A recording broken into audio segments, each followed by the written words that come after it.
إن لله ما أخذ وله ما أعطى وكل شيء عنده بأجل مسمى إنا لله وإنا إليه راجعون. waxaan runtii maanta nimid gogasha tacsida ugaaskeena ugaas Cabdi Daahir Ilaahay ha u naxariistee.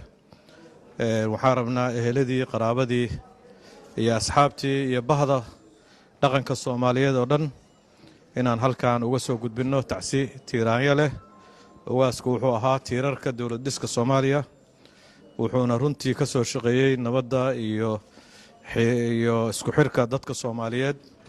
wuxuu ka soo shaqeeyay dawlad dhiska ayuu rool iyo kaalin weyn ku lahaa, ama ha ahaato federaalka ama ha ahaato dawlad goboleedyada, gaar ahaan dawlad goboleedka Galmudug. waxaan rabnaa inaan halkaan waxaa la waayay qof weyn oo bulshada Soomaaliyeed magac iyo maamuus iyo qiimo ku lahaa. waxaan runtii rabaa inaan si gaar ah